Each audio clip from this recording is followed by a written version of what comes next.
made it 12 Premier League wins in a row at home by beating Luton. At the other end of the table, Sheffield United still without a win, still bottom after getting thrashed at the Emirates. Bournemouth beat Burnley. They've got their first win of the season. They move out of the relegation zone. Chelsea are down to 11th after they lost at home to West London rivals Brentford.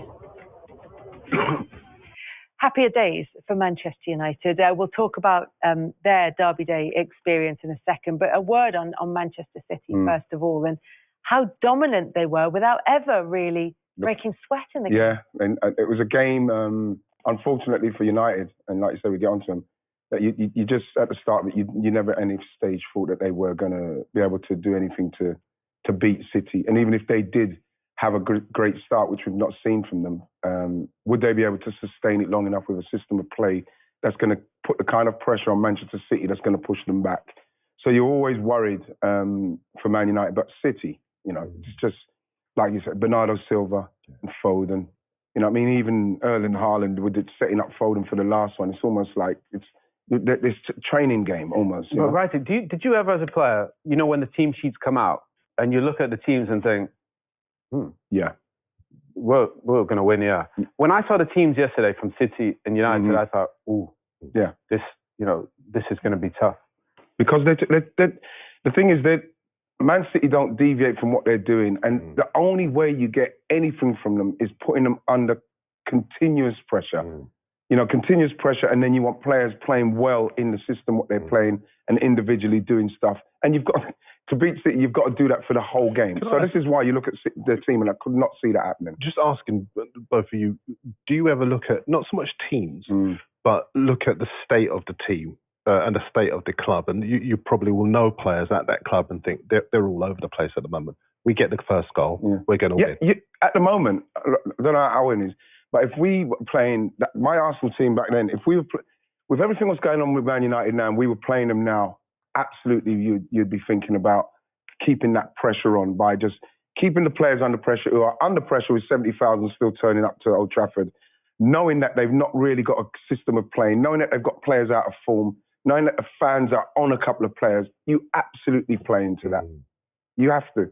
Yeah, I think it's a good point of, you know, if you're City, obviously, but I think for United, I thought the biggest cheer in the game, I think it was after about 20 minutes, Maguire tackled somebody, and that's all they wanted. Yes, somebody, give me something. Yeah, you know, somebody show me, you know, a little bit of fight. And I think that's the crowd. That's an educated crowd. They knew City were going to come there and win the game. But you got to give, you got to invest a little bit more. And I think for you know, you see the teams and you think, but still, you still got to, City got to go and win the game, and you got to fight. And I just think they were lacking in almost every phase. They were second best. And the thing is, United players back in the day would have got in the City team or a great Arsenal team. Now, I don't think there's United players that could get into that Manchester City 11. That's how strong it is. And Manchester City, as you say, though, needed to be able to take advantage of that Manchester United team, and they did so without really having to put too much effort into it. I mean, it helps that Haaland looks like he's, I was going to say back on form, but he had 9 in 9 before this. But, you know, he got the penalty, and then he got the header. But he'd had a bit of practice with the header because he had almost an identical chance in the first half. There was a really nice chat between him and Pep Guardiola as they came off the pitch, where they were talking about it looked like they were talking about the difference between the two headers. Like, look at that. Yeah, because with the first one, I think you have to put it down. From that close, I never believed that the goalie should be saving it from that close. I think that he's got to head it back where it's coming from. You know what I mean? You've got to bam and head it back where it's coming from. With the first one, he got it down, and then Onana made a good save. But with the second one, he's almost like he got up too early, but he guided it back where it's coming from. And you could see Onana, who had to, like with the first save, take a chance on going that way and save the first one. But the second one, he done what you should do. You head it back where it's coming from. And then, you know what I mean, it just floated into the goal. I'd be disappointed simply because I'd want a hat trick, and it was an easy hat trick to have to get for him. Do you know what people who were watching that footage of Pep Guardiola and Erling Haaland couldn't see is that you made exactly the same moves as Erling Haaland when you were I'm finding that I'm doing it. My daughters are watching me watching the telly, and then they just keep saying, "Why you keep doing that?" I'm still doing it. But look, it was a fantastic performance from Manchester City, even if we didn't maybe see them at 100% of their powers. great performance from Erling Haaland, who's had an extraordinary year by any standards of any era. And the Ballon d'Or is this evening, and yet he is not the favourite to win it. It's so weird. I've said many times that in years to come, we may look back on this year where he's come from a league where everyone said, quite disrespectful, it was a farmers league. And actually, he's come into what a lot of people believe is the toughest league in the world and scored more goals. Treating it like a farmers league. Well, absolutely. And plus, he's won the treble last season as well. He's smashed all sorts of Premier League records in his debut season as well. And he started this season off like a house on fire. And yet, Messi has had a dream season. And he's won the World Cup, which is the one trophy he'd never won, and been a key figure in so doing. If it was based on just pure football, surely Haaland would have to win. Yes.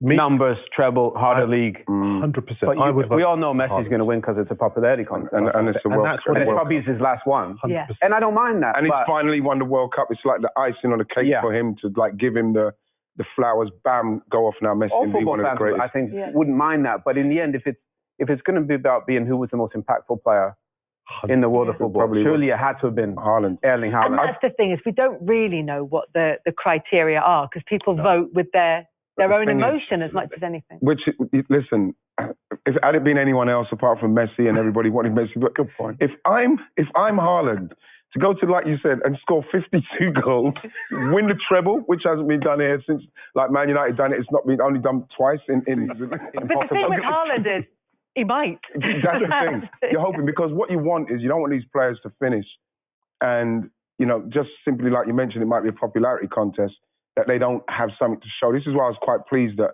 Benzema ended up winning one as well. Well, yeah, that's a good point, Mikey, because that happened to Lewandowski, didn't it? Lewandowski, He didn't get it. He'll never get another one, will he? Yeah, and so you're just pleased that they can get that recognition. And, you know, I don't know how long Messi's going to go on for after this, because he's done it all. So probably everything, now that Ronaldo's now kind of like where he is and Messi's kind of easy now, we're going to start seeing people like Haaland. The problem is Jude Bellingham's coming through. Bellingham. Good point. But I hope we do move away from that whole idea that we're enthralled to just two players, because they are magnificent footballers, of course. But there are so many who don't get the credit they deserve because of the way that the system works and because of the fact that it's a popularity contest. I remember Jose Mourinho saying many years ago that they tend to give it to the people who win things. But if you're Messi, you've got even more chance of winning it, even if you don't win things. I think as far as Haaland is concerned, he's a phenomenon. He's a phenomenon for the 21st century, Gen A, if you like. And Bellingham is on that level as well. I don't see too many other players that are on that level, unless I'm mistaken. Vinicius Junior, perhaps. Mbappe. Mbappe, yes, of course. Don't tell me like 5 or 6 more, maybe. Just keep going. Just keep going. Saka. Your thing's falling out. Your batteries are falling out and everything. Your batteries are all the batteries. I tell you what, we'll chat amongst ourselves. You find that other battery. Oh, God. I tell you what, let's do a change of gear now. Yes. While Darren is doing a change of battery. Where we talk, and we'll talk about Manchester United, because we've gone from, you know, the excitement of Manchester City, of Haaland. Yes. He's still giggling over there. He's a qualified professional. We've got Haaland, who is, probably the leading candidate for the Ballon d'Or, but won't win it because he's up against Messi. It wasn't even him who was man of the match yesterday, despite getting 2 goals and assists. That went to Bernardo Silva. There are players throughout that Manchester City team who had a claim to being either on the man of the match list for yesterday or even the Ballon d'Or list for what they've achieved over the season. But for Manchester United, the gulf is huge. You look at that squad. I mean, you said it, Owen. In the past, Manchester United players would have been able to get into pretty much any team in the league. But now, since 2016-17, when Pep came in, it's just gone from bad to worse. Yeah, I mean, I think yesterday everybody knew that was probably going to happen. You know, as a United fan, you hope probably might turn out different. The derby and the emotion and everything. But once City actually got rolling, it was inevitable. And I think if you look at the spine of the team, you look at Edison, Diaz, Stones, Rodri, and then you look at Haaland, and then you look at United's spine, and you think, okay, I like Onana. I thought he was their best player yesterday. It's going to take a bit of time. Centre backs, we're still not sure. Casemiro's not been to the level that he has. The midfield yesterday was miles off. You know, and then you look at young Højlund as a young kid. I think he's going to be great, but he hasn't scored yet in the Premier League. So you're talking about just that alone, and then you sprinkle in Bernardo. I thought John Stones was amazing yesterday, popping into midfield. So I don't think you have to respect what Manchester City have built in terms of the players. And Man United have spent a lot of money, and you know they almost spent the same money or more, if not, haven't they? Yeah. And they don't have the same to show for it, and that's the worry. Well, it's comparable, but the reporting around the fees has been that it's been done on a sort of spread out basis, been done on installations, if you like, and then installments, and so it maybe means that you're going in at a slightly different area in the transfer market than you would be if you were Manchester City. But on the face of it, it looks like they're spending similar amounts of money. And welcome back, Darren. And it doesn't feel like they've got anywhere near the quality that Manchester City have. So why and how does it happen that Manchester United, for example, start yesterday with Johnny Evans and Harry Maguire in the centre of their defence? And that's only naming one particular part of the pitch. Yeah, of course. I think it's because when Pep Guardiola arrived, the groundwork had been laid by Txiki Begiristain, Ferran Soriano, and the foundations were there for him to build over several years to get to where they are now. I think as far as Manchester United are concerned, when Ten Hag arrived, the team was almost like a Frankenstein's monster of different managers' ideas and theories and cultures, and there just doesn't seem to be that joined up thinking off the pitch as well as on it. Whereas right now, United are everything that City are not. City are organised, they're efficient, they're disciplined. You look at the way that they play, and there's a consistency about the way that they play. United right now are a team you simply can't trust. And the reason that you can't trust them is a combination of things. And a lot of that does relate to recruitment.